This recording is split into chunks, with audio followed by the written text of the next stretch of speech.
Bénissons l'écoute de ta parole. Nous prions que ta grâce soit avec nous et que ce dimanche soit un dimanche explosif. Celui qui a dit fort, amen, est béni. Amen. La Bible nous dit ceci: nous n'avons pas à lutter contre le sang ni la chair, mais contre les dominations. Ce matin, je vais te parler du combat invisible. Dis à ton voisin, le combat invisible. Non, touche quelqu'un, dis-lui, nous parlons du combat invisible.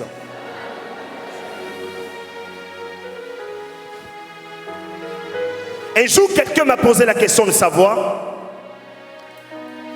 prophète, c'est sûrement j'ai de l'argent. J'ai de l'argent pour subvenir à tous mes besoins. J'ai de l'argent pour réaliser mes projets. J'ai de l'argent pour scolariser mes enfants dans des bons établissements. J'ai ma voiture, j'ai chez moi. C'est un grand monsieur. Hein? J'ai ma femme. Je vais à Paris, je vais où je veux. Je fais tout ce que je veux. Si je suis malade, j'ai l'argent pour aller à l'hôpital me faire soigner. Et quand le monsieur me dit ces paroles, ça me touche. Et il me pose une question, il me dit, prophète, mais j'ai un problème. J'ai dit, lequel? Il me dit, je n'arrive pas à m'en passer de quelque chose. J'ai dit, quoi? Il est resté un moment silencieux avant de me dire. Près de 10 minutes, il ne parle pas. Il me regarde et il baisse la tête. Il remue la tête. Il dit, prophète, j'ai l'argent pour me soigner. J'ai l'argent pour me vêtir. J'ai les moyens pour m'acheter ce que je veux. Mais j'ai un problème. Prophète, j'ai les moyens, j'ai l'argent.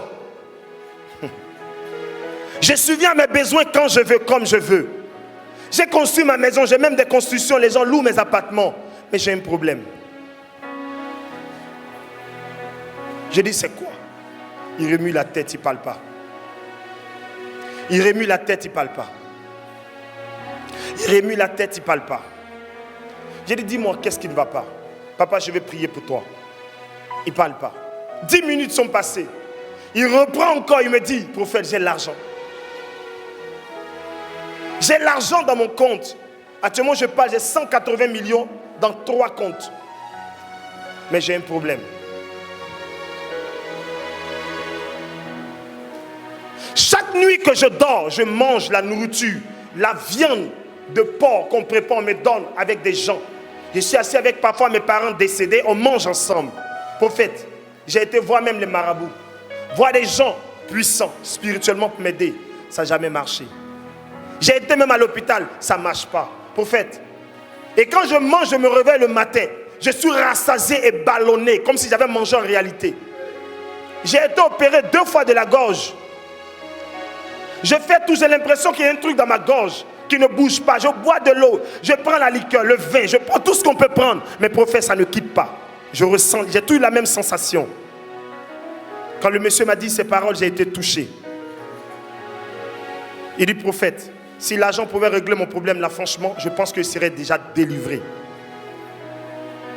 J'ai dit, ah bon? Il me dit, oui. Mais il y a un niveau, tu as beau être joli, tu as beau eu de l'argent, ta force ne peut pas régler.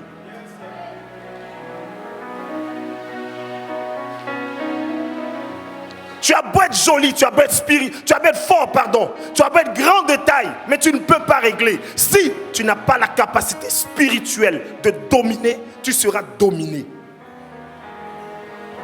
Et quand je regarde là, beaucoup d'entre vous n'ont pas encore expérimenté la grâce totale de Dieu dans leur vie. Pourquoi? Parce qu'ils ont encore le combat spirituel qui ne domine pas, mais plutôt qu'il les domine. Ce matin, j'ai une bonne nouvelle pour 5 personnes ici.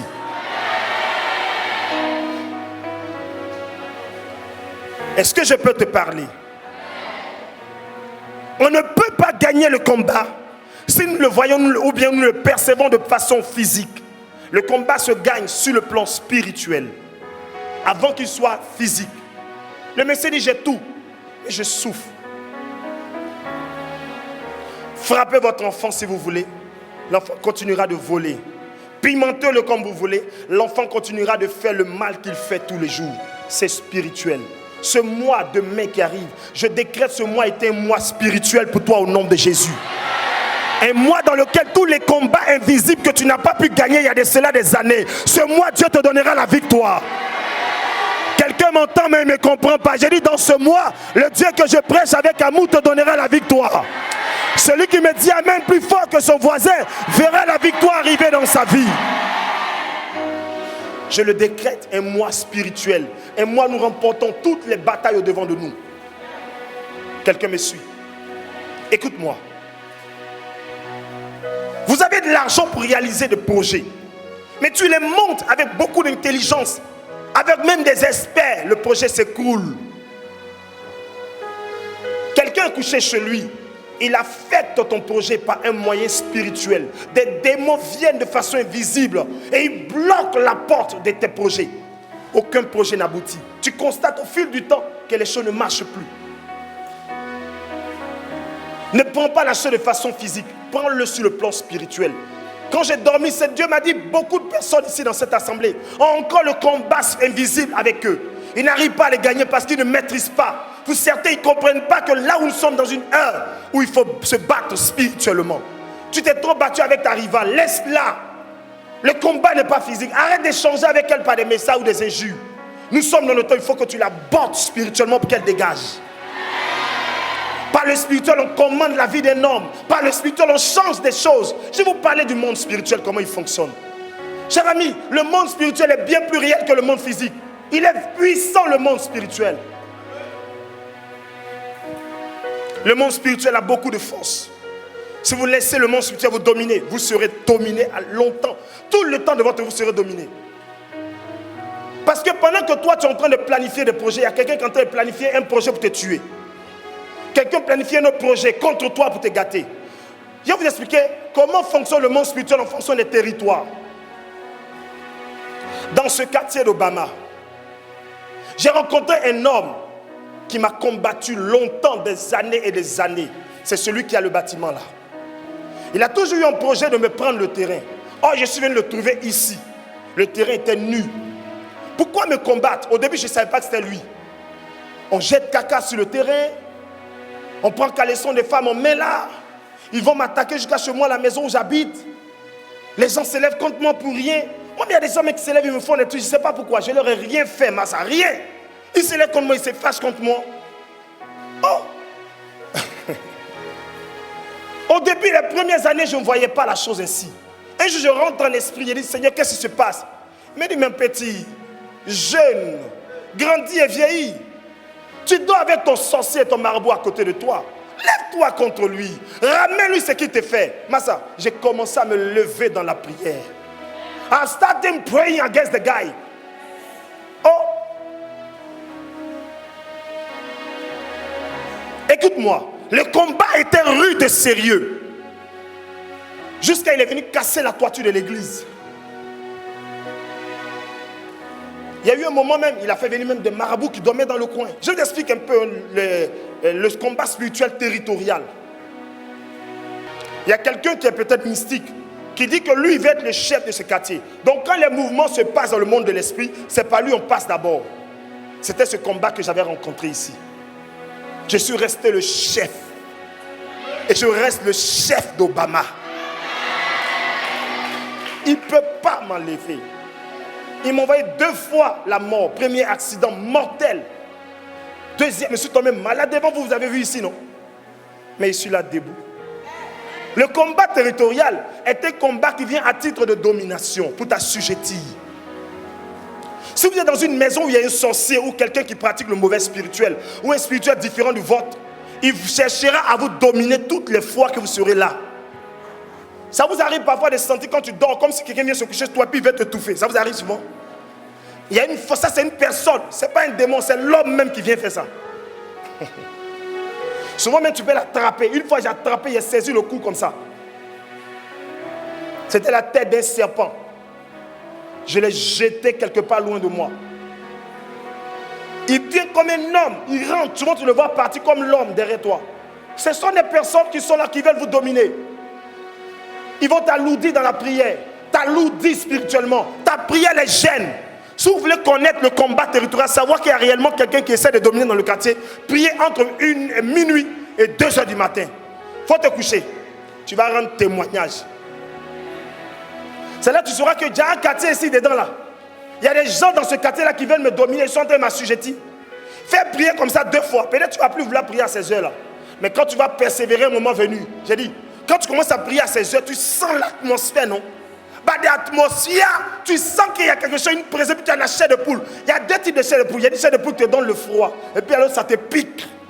Quand ça pique là, c'est qu'il y a une mauvaise présence. Tu es là, ça te fait comme ça d'une manière. Tu sens comme si la chose te pique dans le corps. Tu sens c'est fort, ça te presse. C'est plus Dieu. Dieu, c'est la douceur. Le Saint-Esprit, c'est la douceur. Mais la présence démoniaque donne aussi la chair de poule. Mais une chair de poule qui pique. C'est pourquoi vous priez aujourd'hui, démons, vous n'arrivez pas à prier. Parce que vous êtes dominé par des forces qui vous combattent dans vos lieux d'habitation. Vous vivez chaque jour le combat territorial, mais vous ne comprenez pas ce combat. Vous devez vous lever ce matin. Pendant que tu es assis dans ta chambre en train de parler avec ta femme, ton épouse, ou tu parles même avec ton mur, ton placard, si tu veux qu'elle dise ainsi. Tu es en train de parler avec ta Bible, tu dis à Dieu, voici mon projet, tu dis à quelqu'un, où tu es au téléphone. Il était chez lui, il n'a pas entendu, mais dans le quartier. Il va être le seul qui achète une nouvelle voiture. Il va être le seul qui bouge que vous tous. Pourquoi l'homme peut être ainsi? En fait, le monde est une jungle. Le monde est une jungle. Le monde est fait ainsi. Si vous vous laissez dominer, vous allez avoir du mal à évoluer. Souvent, on fait les prières pour vous, vous partez à la maison, la grâce est descendue. Toi-même, tu sens que la grâce est descendue. Ça vous arrive souvent, non? La grâce se révèle. La grâce se ressent. La grâce vient te dire que je suis venu à toi. La grâce est une personne qui te dit je suis avec toi. Soit-même souvent tu ressens après la prière de Dieu au-delà. Non, franchement, je sais que quelque chose m'est arrivé de bon. Mais dès que tu arrives à la maison, j'ai dit un événement va. Soit ils vont soulever ton enfant contre toi. Soit ils vont soulever ton mari contre toi. Soit c'est une voisine qui va te faire. En fait, quelque chose doit arriver pour casser et fait partie loin de toi la grâce. Quelqu'un me dira, papa, comment une grâce peut partir quitter un homme? Oui, la grâce se perd. La Bible dit que la grâce est trompeuse. La grâce, elle part. C'est pourquoi vous voyez un moment, les choses marchent, un moment, ça ne marche plus. Quelqu'un peut influencer ta grâce, ça se retire de toi. La grâce se perd, cher ami. Raison pour laquelle ce matin, je suis là pour te parler. Si tu m'as dit amen, j'allume encore.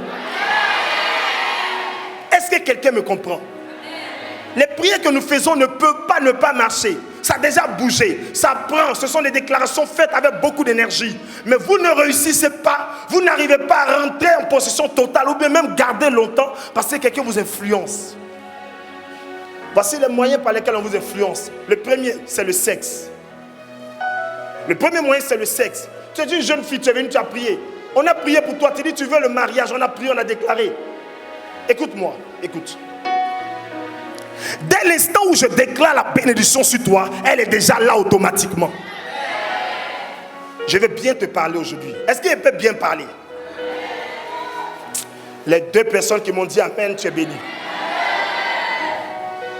Il y a des gens que j'ai rencontrés le même jour. Une seule prière, une seule déclaration, ça a bougé dans leur vie. Ça a bougé dans leur vie. Écoute-moi. On n'a pas besoin de beaucoup de jours pour voir la gloire de Dieu. Tu n'as pas besoin de beaucoup de temps de prière pour que la gloire vienne à toi. Une seule prière, just one prayer, ça suffit. Une seule déclaration suffit. Une seule rencontre crée le miracle. Bartimée n'a pas croisé Jésus 2 fois. La Bible dit le même jour où il a parlé, c'est arrivé. C'est une question de rencontre. Quand la grâce est descendue, il faut garder la grâce. Deuxième point que le diable utilise sur le plan spirituel pour t'arracher, la grâce et la colère. Tu quittes à l'église dimanche matin, Massa, maman, tu es quitté à l'église dimanche matin. Nous tous, on a vu quitter ici, Daddy a béni. Tu arrives à la maison, tu commences à insulter tout le monde. Imbécile là, mouton là, bête là. Oh, tu fais quoi? Il y a quoi? Maman, et puis elle est en colère, une colère noire, elle fait pas la avec son mari. Le diable est déjà entré. Ce sont des tactiques spirituelles. Toi, tu vois ça simple. Il va te mettre en colère. Et toi-même, tu vas commencer à proférer des paroles. Voilà là où il va t'avoir. Ce n'est pas seulement la colère. En plus de la colère, il te fait parler. Et tout ce que tu vas dire, tu vas commencer à maudire, insulter ton mari, maudire ton propre enfant parce que tu es en colère. Imbécile, mouton, bête. Toi, tu es en train de faire la vie comme ton papa, non? Tu vas rester comme lui là. Vous êtes des imbéciles. Quand tu traites ton mari d'imbécile, ton enfant d'imbécile, et dis que ton enfant sera comme ton mari. Oh, ton mari est le plus grand gigolo de la Côte d'Ivoire. Mais l'onction gigolotique va venir sur ton enfant, gigolotiquement parlant. Et puis demain, tu vas te plaindre de qui? Ce que tu ne sais pas, tu es sous une onction et puis tu parles. Tu es sous une grâce que tu as reçue à l'église et tu es en train de parler. Donc quand tu parles de cette façon, ça va toucher la vie de la personne absolument. Tu es parti de l'église avec une présence qui t'a accompagné à la maison. Et tu t'en vas maudire un pauvre petit. Parce qu'il a peut-être fait une bêtise. Non, on ne maudit pas son enfant, on lui donne des conseils, on le réprimande. La Bible dit qu'on le réprimande. Réprimander, c'est parler sur lui. Lui faire le raisonner, lui dire que ce qu'il a fait, tu n'apprécies pas et qu'on ne fait pas comme ça. On lui dit, voici comment on fait. Il peut encore répéter, mais on n'arrête pas. Quand l'enfant continue, ça veut dire que le combat n'est plus physique, c'est plus ta parole. Mais c'est le spirituel qu'on utilise maintenant pour dompter l'enfant au nom de... Quelqu'un me saisit. Est-ce que je fais du bien à quelqu'un? Si ton amen était bien, ça allait plus fort que ça. Écoute-moi. S'il te plaît, écoute-moi bien. Le combat est spirituel. Le troisième point qu'on utilise pour pouvoir te dompter, te dominer, te fatiguer et t'arracher les grâces que tu reçois, c'est la lourdeur. La lourdeur et l'oubli. Tout ce qu'on a dit ici de bon là, toutes les bénédictions qu'on a proférées sur lui là, il s'en va, il oublie. J'ai fait un jeûne, une offrande en homme de Dieu. Il a juste attrapé ma main, il m'a béni. Et puis dans la prière, il a dit une chose, il a dit, Seigneur, ne me permets plus jamais que ton serviteur manque d'argent. Cette parole, je n'ai pas oublié. Tu peux me dire, il me lève, gifle-moi. Oui, Seigneur, il ne doit jamais manquer d'argent. Ton prophète a dit ça. En fait, cette parole est restée dans ma tête. On n'oublie pas ce qu'on a dit sur toi. Il ne faut pas oublier. Tu gardes dans ton cœur. À partir d'aujourd'hui, s'il te plaît, n'oublie pas ce qu'on déclare sur toi. Mais quand la grâce vient, toi tu pars, tu la perds. Où elle s'étouffe? La grâce est comme de la glace. Dis glace. Faut dire la glace. Ça fond ou pas? Quand c'est formé, ça t'arrange ou pas? Parle-moi bien, ça t'arrange ou pas? Comment on conserve la glace? On garde la glace dans le froid. Il y a un endroit où on conserve la glace. Il y a un lieu où on conserve la glace. C'est pareil pour la grâce. La grâce se conserve. La grâce, on la garde pieuse. On la maintient quelque part. Il ne faut pas perdre la grâce. C'est pourquoi vous cherchez toujours la grâce. Aujourd'hui, ça bouge un peu. Demain, les choses se bloquent. Demain, c'est bon. Après, demain, c'est gâté. La grâce, elle est trompeuse. Elle se perd. Je vous dis, elle se perd. La seule chose qu'on ne perd pas, c'est le salut. Quand le salut est rentré en toi, tu ne peux plus marcher comme avant. C'est fini. Il y a des lourdeurs qui étouffent la grâce.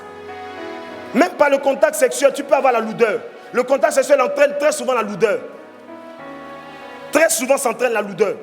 Et ça fait fuir beaucoup la grâce, je vous l'ai dit tout à l'heure. Là où je conclue le message pour te faire comprendre ceci.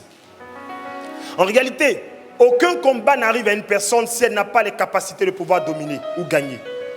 Derrière chaque combat se cache un trophée. Derrière chaque combat de ta vie se cache une élévation. C'est pourquoi il ne faut jamais fuir le combat, il faut l'affronter. Il faut placer la poitrine devant le combat, vaincre le combat, gagner la bataille et tu remporteras le trophée. Tu es déjà né vainqueur. Tu es déjà de la race des vainqueurs. En réalité, tu es un vainqueur, un conquérant. Tu ne dois pas abandonner dans le chemin. Tu dois te lever pour la bonne raison ce matin. Tous ceux qui se leveront pour une bonne raison verront la gloire de Dieu. Ces personnes verront la gloire de Dieu au nom de Jésus. Acclame Jésus pour cela, acclame Jésus.